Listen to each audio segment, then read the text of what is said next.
नमस्कार, एक बार फिर से आप सभी का स्वागत है। इस वीडियो के माध्यम से मैं मद्रास हाई कोर्ट का एक बहुत यूजफुल जजमेंट आप लोगों के साथ शेयर करने वाली हूं, जिसमें हाई कोर्ट ने इस तरह की टिप्पणी करते हुए फैसला सुनाया है कि पति पत्नी एक दूसरे की अगर इज्जत नहीं करते हैं, एक दूसरे के प्रति अपमानजनक शब्दों का प्रयोग करते हैं, एक दूसरे के प्रति दुर्व्यवहार है, सम्मान नहीं करते एक दूसरे का और उन्हें एक दूसरे के खिलाफ उनका व्यवहार जो है वो क्रूर है, तो ऐसी शादी को चलाने का कोई मतलब नहीं बनता है। और इस तरह की टिप्पणी करते हुए हाई कोर्ट ने तलाक की मंजूरी दे दी। इस मामले में डिटेल में जानते हैं क्या है पूरा मामला। पूरी जानकारी पाने के लिए इस वीडियो को अंत तक जरूर देखें।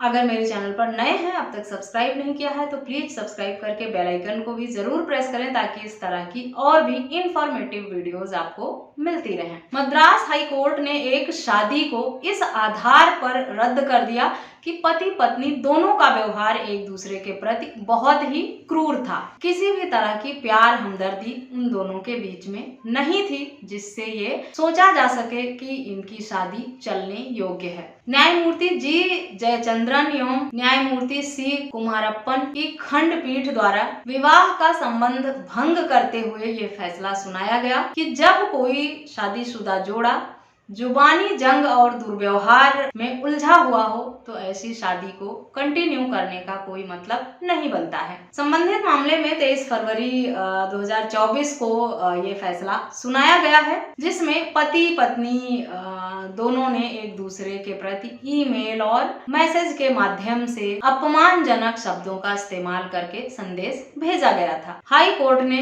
इस तरह के व्यवहार के लिए पति पत्नी दोनों को समान रूप से जिम्मेदार ठहराया।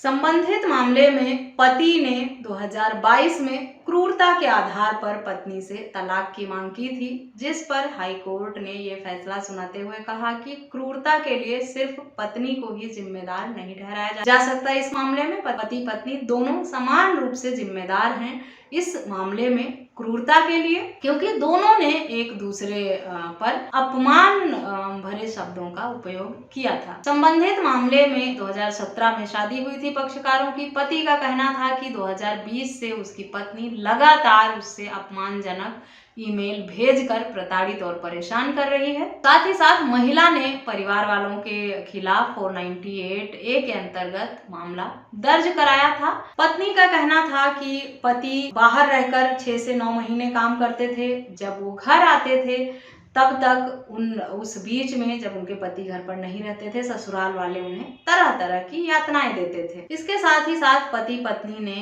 कई अन्य आरोप भी एक दूसरे पर लगाए थे। फिजिकल रिलेशन और बच्चा ना होने की बात को लेकर भी पत्नी ने सास ननद पर भी आरोप लगाया था कि सीढ़ियों से धक्का दिया था उन्होंने उसे, जिसकी वजह से उसका गर्भपात हुआ था। उसके बाद उसे ससुराल में एंट्री भी नहीं दी उसके ससुराल वालों ने, जिसकी वजह से उसे मजबूरन अपने मायके जाकर रहना पड़ा। दोनों पक्षों और तर्कों को सुनकर हाई कोर्ट ने यह निष्कर्ष निकाला कि दोनों के मन में एक दूसरे को लेकर जो भी भावनाएं हैं वो शादी को बरकरार रखने के लिए बिल्कुल भी उपयोगी नहीं है। जहां पति पत्नी दोनों के बीच में इस तरह का मतभेद हो, इस तरह से एक दूसरे के मन में अपमान की भावना हो, इतना ईगो हो, अहंकार हो, जिस तरह के ईमेल भेजे गए थे वो सार्वजनिक रूप से पढ़ने लायक भी नहीं थे, इस तरह के शब्दों का इस्तेमाल किया गया था।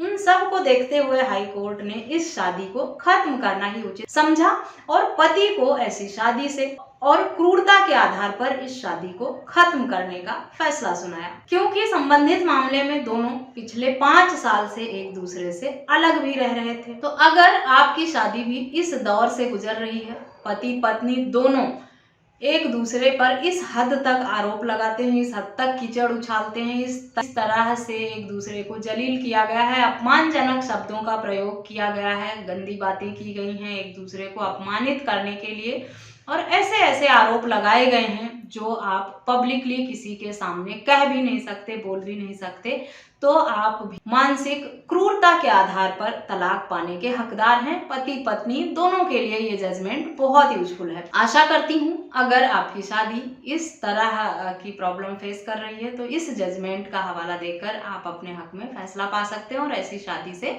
छुटकारा भी पा सकते हैं। संबंधित जजमेंट का लिंक आपको वीडियो के डिस्क्रिप्शन बॉक्स से मिल जाएगा। वीडियो को सुनने के बाद, जजमेंट को पढ़ने के बाद किसी अन्य टॉपिक पर या इस टॉपिक पर आपके मन में कोई सवाल आए तो आप मुझे ईमेल, व्हाट्सएप या कमेंट करके पूछ भी सकते हैं। जजमेंट आपको यहाँ नहीं मिलता है अगर डिस्क्रिप्शन में, तो आप मुझे व्हाट्सएप करके भी मांग सकते हैं। किसी अन्य टॉपिक पर भी अगर आप मुझसे वीडियो चाहते हैं तो कमेंट करके या मैसेज करके जरूर बताएं।